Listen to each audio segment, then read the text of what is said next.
This is a Twitter beef I didn't expect to see this week. It's set the rest of politics co-host and former Tory minister Rory Stewart against the newly inaugurated Vice President of the United States. So to understand the beef, you've first got to watch this clip of J.D. Vance speaking to Fox. But there's this old school, and I think it's a very Christian concept, by the way, that you love your family, and then you love your neighbor, and then you love your community, and then you love your fellow citizens in your own country. And then after that, you can focus and prioritize the rest of the world.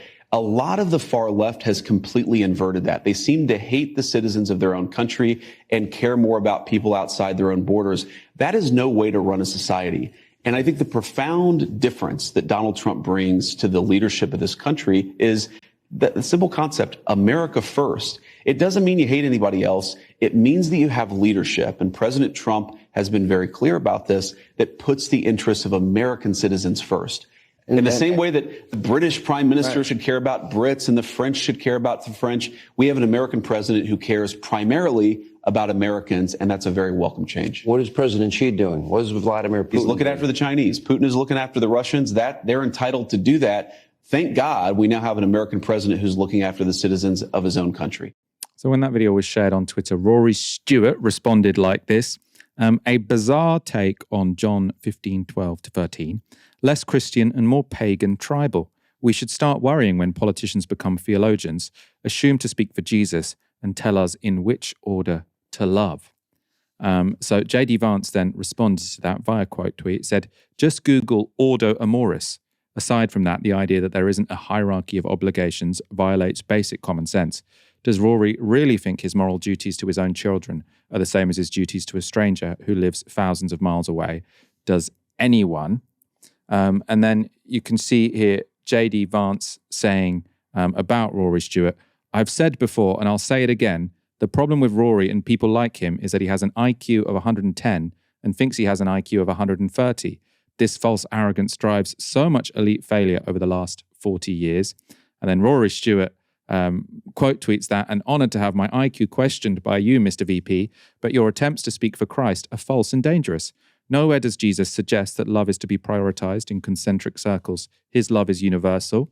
Rory Stewart goes on to say, this is what made Christianity so radical among tribal religions. When asked, who is my neighbour, Jesus chose a Samaritan, an outsider and theological enemy of the Jews, as the moral exemplar to challenge the idea that obligation is primarily to one's own people or community.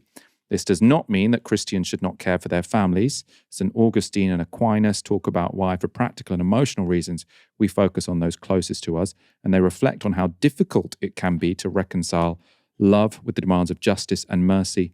But Christian love is radical precisely because it always extends to the most vulnerable and marginalized and to those we desperately do not want to love. Hence, love your enemies and pray for those who persecute you, that you may be children of your Father in heaven. The thread from Rory Stewart went on a bit longer. He sort of talked about, which I thought was quite interesting, sort of how there's this fundamental tension that sort of Christianity tells you it's not easy to do this, but you should constantly struggle between sort of partiality and impartiality. Aaron, though, I think your knowledge of Scripture is potentially better than mine. Whose side do you fall on when it comes to Rory Stewart and J.D. Vance battling this out? Tory Rory, Michael. He's right. I think people that, are watching and listening to this, even if you're not particularly religious, you may have some sort of education at school or whatever, formal education at school with religion. Most people in the UK do. Love your enemy. Love your enemy. Pray for your enemy. Ask your enemy to forgive you. Forgive your enemy. Literally, that's in the Lord's Prayer, which comes from John the Baptist. So this idea that it's the concentric circles thing, which, by the way, it's an idea that comes from Cicero and it comes from Roman Republican theory. Love your family, love your community, love your nation, and then love the whole of humanity. And in that order, that's from Roman Republican theory. I think it's Cicero in De Officiis on public duties is the book.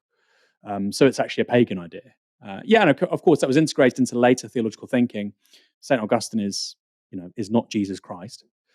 So it's stupid. That's not Christianity. You don't have to like it, right? You might call it woke, but whatever. It's literally there in the gospel. There's 4 books, Matthew, Mark, Luke, and John, laying it out quite clearly. Love your neighbor, love your enemy, doesn't matter who they are. Don't make distinctions on the basis of their ethnicity, most certainly, as the story of the Good Samaritan tells us. So yeah, nonsense. But we know this, Michael. I tell this to people all the time. If you're watching or listening, go online, or if you have a Bible at home, go look at the Epistle of James towards the end of the New Testament. Read it. It's only 4 or 5 pages. Sounds like Bernie Sanders on LSD, right? It's talking about how like the rich not just won't inherit, a favorable afterlife, but how they'll be smited from the earth. It's quite extraordinary language. He sounds like Mao. So it's not really a surprise that somebody like J.D. Vance has to appeal to Augustine rather than the actual scriptures themselves. And let's not even talk about it's harder for a rich man to enter the kingdom of heaven than for a camel to pass through the eye of a needle. It's all there, Michael. They need to get an Aaron Bassani cover quote on like a new edition of the Bible. Like Bernie Sanders on LSD. He's like Mao. Aaron Bastani, co-founder of Novara Media. I think it would sell. It would sell very well, Aaron. Reach a new audience. Very interesting. I thought I didn't realize you'd come down quite so heavily in favor of Rory Stewart, but as I say, I started reading the book by what's his face, the guy who does The Rest is Politics, where he's sort of talking about how Tom Holland, that's it, where he's talking about sort of how radical the Christian faith was.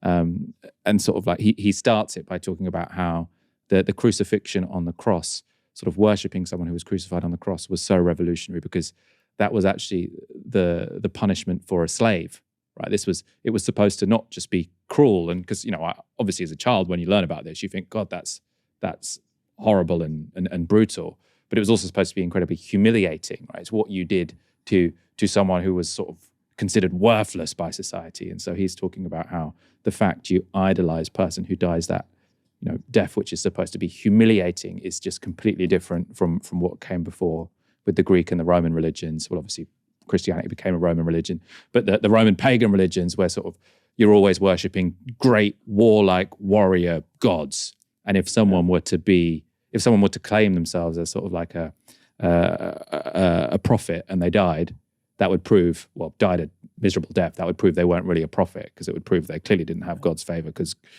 religious, symbolic, godlike people are strong and heroic and win wars.